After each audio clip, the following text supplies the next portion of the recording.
السلام عليكم ورحمة الله وبركاته.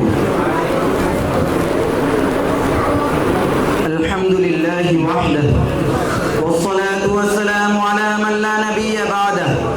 أما بعد، أعوذ بالله من الشيطان الرجيم. بسم الله الرحمن الرحيم. وإذا بشر أحدهم بالأنثى ظل وجهه مسودا وهو كظيم يتوارى من القوم من سوء ما بشر به أيمسكه على هون أم يدسه في التراب ألا ساء ما يحكمون.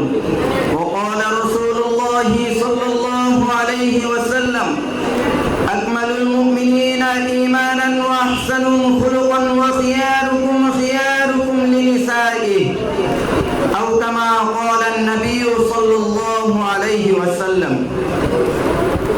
বদ্ধকারাম নাদিয়া সবুবিল কর্তৃক আয়োজিত মাসিক বক্তৃতা সেমিনারের সম্মানিত সভাপতি, ন্যায়ের মানদণ্ডে বিজ্ঞ বিচারক মণ্ডলী, সুদক্ষ পরিচালক, আমার সামনে উপবিষ্ট সবুজ বাংলার একজাত তরুণ ছাত্র কাফেলা, সকলকে আমার অন্তরে অন্তঃস্থল থেকে আন্তরিক মোবারকবাদ। প্রিয় উপস্থিতি, আমি আপনাদের সামনে যে বিষয়টি নিয়ে আলোচনা করতে যাচ্ছি, বর্তমান প্রেক্ষাপটে এটি একটি খুবই গুরুত্বপূর্ণ বিষয়। যে বিষয়টি নিয়ে পাশ্চাত্য খুবই হাত ডাক দিচ্ছে, যার সূত্র ধরে ইসলাম বিরোধী অপশক্তিগুলো ইসলামের উপর কালিমা লেপনের অপচেষ্টায় আধাজলকে মাঠে নেমেছে। পশ্চিমাদের এজেন্ট কুপুরি শক্তির দালালরা ইসলাম ও মুসলমানদের তাহজবীয় তামাদ্দুনকে সমূলে ধ্বংস করে মুসলিম উম্মাহকে চিরতরে পঙ্গু করার জন্য সেই ভয়ঙ্কর মিশন নিয়ে মাঠে নেমেছে। তার নাম হচ্ছে নারী অধিকার ও নারী স্বাধীনতা। প্রিয় উপস্থিতি, বর্তমান পাশ্চাত্য এবং ইসলাম বিদ্বেষী অপশক্তি আজ অত্যন্ত কৌশলে মুসলিম উম্মাহ নারীদেরকে টার্গেট করেছে। তারা মুসলিম পারিবারিক ব্যবস্থা বিলুপ্ত করে দেওয়ার নীল নকশা বাস্তবায়নের জন্য মুসলিম নারীদেরকে রাস্তায় নামিয়ে দেওয়ার টার্গেট করছে। তারা তাদেরকে আর্থিক স্বনির্ভরতার টুপ পেলে সহজ সরল মুসলিম রমণীদেরকে তাদের পর্দা ও হিজাবের সবচেয়ে নিরাপদ স্থান তারা তাদেরকে তাদের ঘর থেকে মাঠে ময়দানে টেনে আনার অপচেষ্টা করছে। প্রিয় উপস্থিতি, শুধু তাই নয়, বাস্তবতার মাথাকে শাতান্দ একদল অপরদিকে বলে চলছে ইসলাম নারীকে চার দেওয়ালের কোণে বন্দী করে রেখেছে, ইসলাম নারীকে তাদের প্রাপ্য অধিকার থেকে বঞ্চিত করেছে, ইসলাম নারীকে তাদের ন্যায্য অধিকার থেকে বঞ্চিত করেছে।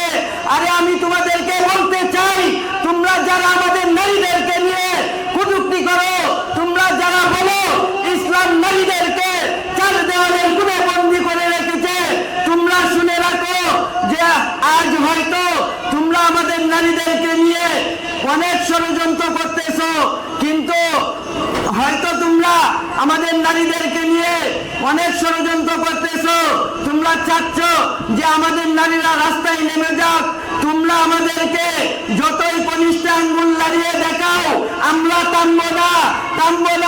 আমরা তোমাদেরকে শুধু একটাই বলবো, তোমরা কনিষ্ঠ আঙ্গুল দেখাচ্ছ, আমরা যখন তোমাদেরকে বুড়ো আঙ্গুল দেখিয়ে দেবো, তোমরা পালানোর রাস্তা পাবে না।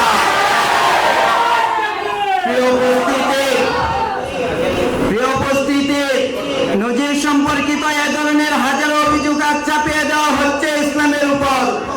বাদ ভাঙা সুদের মতো বিশুদ্ধারের দল নামানো হচ্ছে, অথচ বাস্তবতা হলে আর পূর্ণ বিপরীত। আমি বলবো, কেবলমাত্র ইসলাম এমন এক দিন বা জীবন ব্যবস্থা যা নারী জাতিকে তাদের ন্যায্য অধিকার ফিরিয়ে দিয়েছে, তাদের সম্মান, তাদেরকে সমাসীন করেছে সম্মান ও মর্যাদার সর্বোচ্চ আসনে। আর হযরত মুহাম্মদ সাল্লাল্লাহু আলাইহি ওয়াসাল্লামই হলেন একমাত্র ব্যক্তিত্ব যিনি নারীদেরকে তাদের ন্যায্য অধিকার প্রতিষ্ঠা করে দিয়েছেন, যিনি সমাজের মুখে নারীদের সম্মান ও মর্যাদা প্রতিষ্ঠা করে দেখিয়েছেন। আরে যেখানে আমাদের রাসূল স্বয়ং নিজে নারীদের সম্মান ও মর্যাদা প্রতিষ্ঠা করে দেখিয়েছেন, এখানে তোমরা নারীদের সম্মান নিয়ে চিনিমিনি খেলার যতই চেষ্টা করো ইউরোপ আমেরিকার নারীদের মতো আমাদের নারীদের করে দেবার তোমরা পারবে না।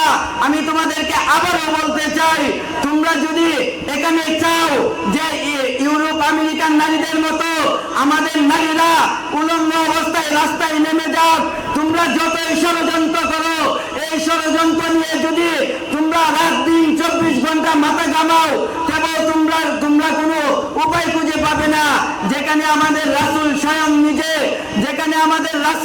স্বয়ং নিজে নারীদের অধিকার, যেখানে নারীদের অধিকার আদায় করে দেখিয়েছেন, যেখানে নারীদের অধিকার প্রতিষ্ঠা করে দেখিয়েছেন, এখানে তুমি কালো আর যেই হও তুমি পার পাবে না।